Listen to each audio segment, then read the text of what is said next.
উত্তাল ঐতিহাসিক শিৱসাগৰ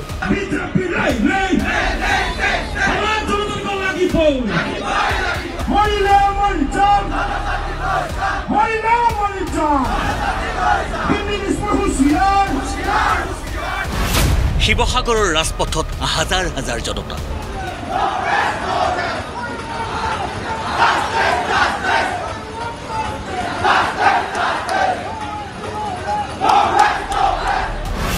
লাগে জনজাতিকৰণ লাগে সাহিত্য শাসন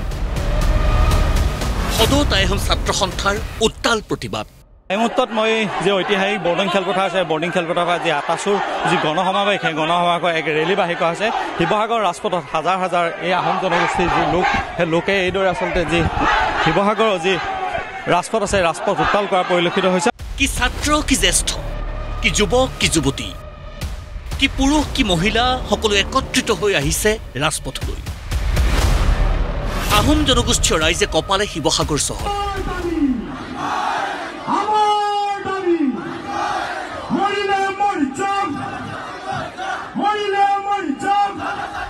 প্ৰাপ্য সাংবিধানিক অধিকাৰৰ পৰা বঞ্চিত হলে 2026 বিধানসভা নিৰ্বাচনৰ আগত ফলাফল নাপালে বিকল্প ৰাজনৈতিক সিদ্ধান্ত ল'ব আহোম ৰাইজে দিছপুৰৰ প্ৰতি স্পষ্ট বাৰ্তা আটাচুৰ সভাপতি বসন্ত গগৈৰ পটনা কৈছে তাৰ বিৰুদ্ধে খুব আছে আক্ষেপ আছে ৰাইজ আজি ওলাই আহিছে হাজাৰ হাজাৰ ৰাইজে শিৱসাগৰ ৰাজপথ কথা কপাই দিছে তাৰ অৰ্থ এইটো যে আমি প্ৰবঞ্চনাৰ প্ৰতাৰণাৰ সন্মুখীন হৈছো যি প্ৰবঞ্চনাৰ প্ৰতাৰণাৰ কাৰণে ৰাইজে যে সমবেত হৈছে আৰু চৰকাৰ সকীয়াই দিব বিচাৰিছো যে 26ৰ নিৰ্বাচনৰ আগত এটা যদি সুস্থিৰ সিদ্ধান্ত যদি আমাক নিদিয়ে জনজাতিকৰণৰ স্বাৰ্থৰ মৰ্যাদা যদি আমাক প্ৰদান নকৰে তেতিয়াহ'লে 26ত এটা সিদ্ধান্ত ৰাজনৈতিক সিদ্ধান্ত ল'বলৈ আমি তাই আহোম জনগোষ্ঠী গৈ আছো চৰকাৰে বিশ্ব দৰবাৰত লাচিত বৰফুকনক প্ৰতিষ্ঠাৰ চেষ্টা কৰিছে ভাল কথা চৰাইদেউৰ প্ৰতি স্বীকৃতি দিছে ভাল কথা অন্যান্য দুই এটা বাহ্যিক কাম কৰিছে ভাল কথা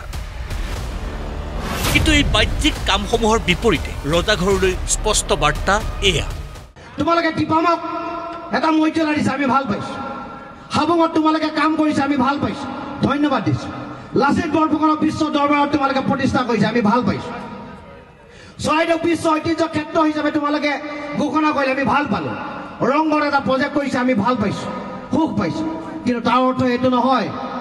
যে তোমালোকে বাহ্যিকভাৱে কামবিলাক কৰি থাকিবা আৰু জনগোষ্ঠীক তোমালোকে শেষ কৰাৰ প্লেনিং কৰি থাকিবা এই কথাত আমি ভুল নাযাওঁ জনজাতিকৰণ আৰু স্বায়ত্ত শাসনৰ দাবীত কৰা এই প্ৰতিবাদ কোনো জনগোষ্ঠীৰ বিৰুদ্ধে কৰা প্ৰতিবাদ নহয় এই প্ৰতিবাদ চৰকাৰী নীতিৰ বিৰুদ্ধে কৰা প্ৰতিবাদ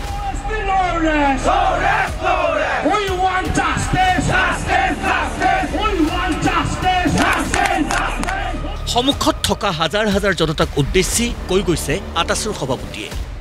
এই প্ৰতিবাদ কোনো জনজাতিৰ বিৰুদ্ধে হোৱা প্ৰতিবাদ নহয় এই প্ৰতিবাদ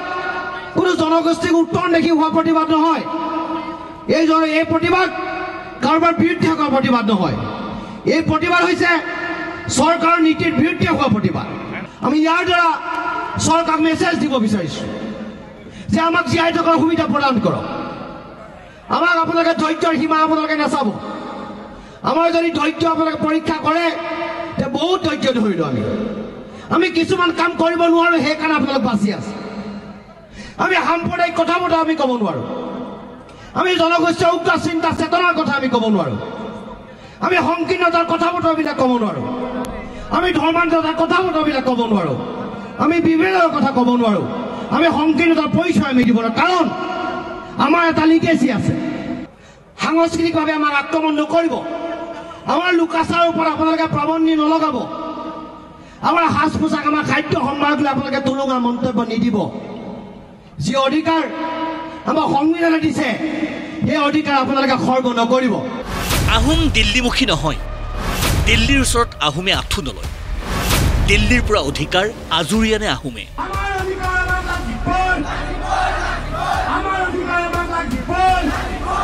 প্ৰতিবাদী সভাত অংশগ্ৰহণ কৰি আহোমৰ গৌৰৱোজ্জ্বল ইতিহাস ব্যাখ্যা আটাচুৰ প্ৰতিষ্ঠাপক সাধাৰণ সম্পাদক অৰুণ গগৈ আমি দিল্লীমুখী নহয় অসম আহোম কেতিয়াও দিল্লীমুখী নাছিল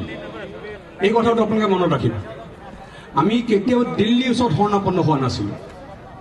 আমি দিল্লীৰ পৰা অধিকাৰ আজৰি আনিছিলোঁ দিল্লীক আমি সতৰ্কবাণী শুনাইছিলোঁ দিল্লীক আমি পৰাজিত কৰিছিলোঁ মুঠৰ ওপৰত শিৱসাগৰৰ ৰাজপথত মঙলবাৰে শক্তি দেখুৱালে আহোম জনতাই।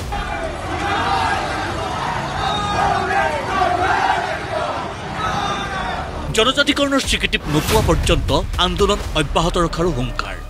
এইবাৰ কোনো হিন্দেৰি নোহোৱাকে আমাক জনজাতি মৰ্যাদা লাগিব, সেয়া সংবিধানে দিছে আমাক। আমাৰ সংবিধান আমাৰ অধিকাৰ, আৰু সংবিধানে দিয়া অধিকাৰক লৈ কোনোবাই ষড়যন্ত্ৰ কৰিব, আমি শান্ত হৈ নাথাকিম।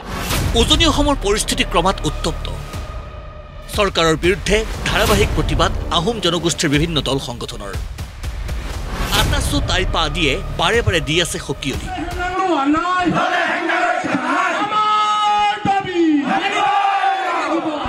স্পষ্ট কথা, 2026 নিৰ্বাচনত ইয়াৰ গুৰুতৰ প্ৰভাৱ যে পৰিব সেয়া নিশ্চিত।